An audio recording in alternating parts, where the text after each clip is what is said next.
Hello everyone, welcome back Pemulung. Kali ini kita masuk ke pembahasan masih di dunia horor, masih di dunia mistis. Sebelum masuk ke pembahasan, sebaiknya kalian support channel ini dengan cara subscribe, like, comment, and share. Oke, langsung saja. Sebelum masuk, kita intro dulu.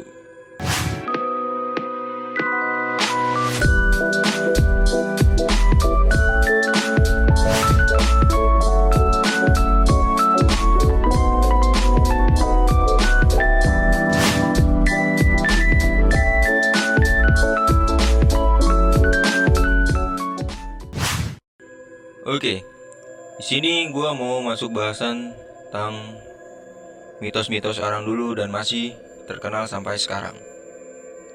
Kenapa maghrib dan tengah malam identik dengan mistis? Nah, kali ini gue bikin tentang hal yang sudah menjadi kepercayaan di tengah masyarakat kita. Ada 3 waktu yang dianggap masyarakat sebagai waktu keramat, yaitu waktu sore menjelang maghrib, tengah malam, dan jam 3 pagi. Apa sebenarnya alasan secara logis dan ilmiah yang menjadikan waktu-waktu tersebut misterius? Berikut penjelasannya dari berbagai sumber. Yang pertama, jam 6 sore. Jangan keluar rumah, sudah jam 6 sore, ini udah mau maghrib. Mungkin kalimat ini sering kamu dengar, terutama saat masih kecil. Menjelang atau saat waktu maghrib tiba, seakan sangat dilarang untuk keluar bermain apalagi sampai keluar rumah. Banyak orang bilang, waktu maghrib adalah waktu di mana setan berkeliaran.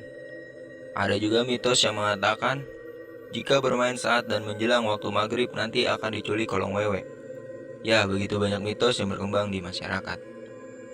Bagi umat Islam, larangan ini merupakan mitos yang dipercaya secara turun-menurun. Biasanya mereka hanya meneruskan kebiasaan orang tua dan tidak mengetahui bahwa sebenarnya larangan ini ada dalam hadis Nabi. Dalam sabdanya, Nabi SAW mengatakan bahwa ketika maghrib akan banyak setan dan jin yang berkeliaran. Ternyata hadis Nabi ini bisa dijelaskan secara ilmiah. Sebenarnya alasan dilarang keluar rumah saat maghrib bisa dijelaskan secara ilmiah. Waktu maghrib atau sekitar jam 6 sore adalah waktu di mana warna alam berubah menjadi merah, di mana spektrum cahaya ini memiliki resonansi yang sama dengan setan dan jin. Resonansi adalah dengungan suara atau peristiwa turut bergetarnya suatu benda karena pengaruh dataran gelombang elektromagnetik luar.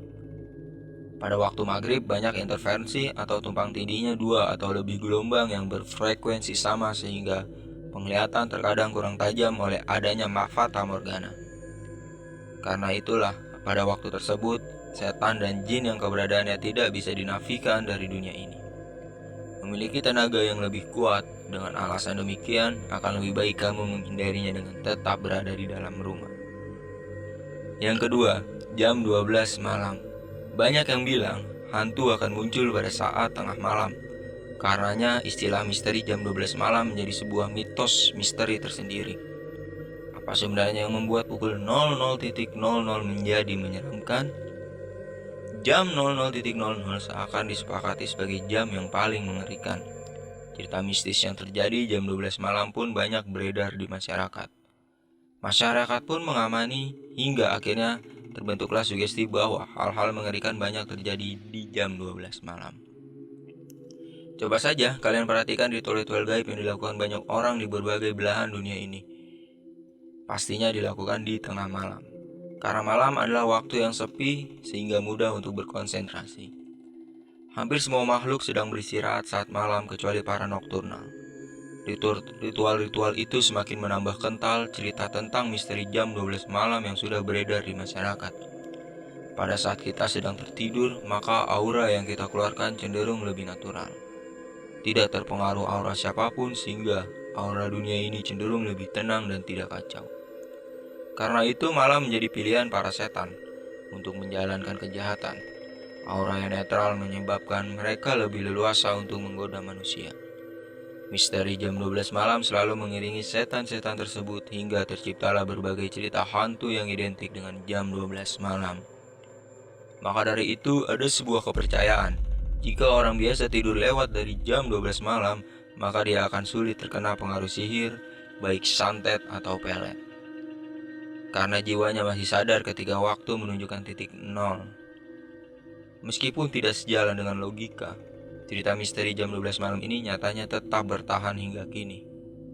Misteri pada jam 12 malam secara ilmiah bisa dijelaskan karena malam selalu identik dengan kegelapan. Langit yang menghitam dan semua seakan menjadi bayang-bayang, menjadikan orang beranggapan setan akan muncul pada saat tersebut. Malam adalah tempat sugesti semesta, apalagi pada waktu tepat pukul jam 12 malam. Selain itu, ini adalah saat bergantinya hari. Waktu menunjukkan pada titik nol, dan ini waktu di mana emosi manusia pun pada titik nol. Kesan misteri jam 12 malam pun tidak bisa dihindarkan, karena terbangunnya sugesti menyeramkan dan keadaan emosi yang rendah. Yang ketiga, jam 3 pagi. Di dalam film-film Hollywood, jam 3 pagi hari merupakan saat yang tepat untuk pengusiran roh-roh jahat. Karena pada saat jam itu, roh-roh jahat dan setan berada di dalam fase paling kuat. Jam 3 pagi juga sering diidentikan dengan jamnya para setan. Banyak dilaporkan hal-hal aneh terjadi antara jam 3 pagi sampai jam 4 subuh. Orang-orang telah melaporkan merasa ada sensasi aneh dalam tubuh atau pengalaman yang aneh. Beberapa telah menemukan pintu yang terbuka, sementara lainnya telah merasakan kehadiran seseorang ketika sedang sendirian. Perlu dicatat bahwa jam 3 pagi adalah jam ketika manusia berada di tingkat tidur terdalam. Hal ini secara psikologis disebut sebagai REM, Rapid Eye Movement, dalam tahap tidur. Ini adalah tahap ketika manusia bermimpi. Orang yang memiliki kebiasaan begadang akan menjadikan otak memproses lingkungan yang agak berbeda.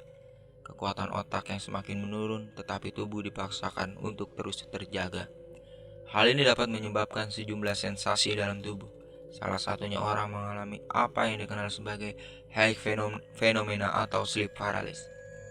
Pada tahap ini tubuh bisa merasakan beberapa sensasi seperti ketidakmampuan untuk menggerakkan tangan atau kaki, ketidakmampuan untuk berbicara, tekanan di dada, reaksi teror atau panik, halusinasi pendengaran atau visual dan perasaan.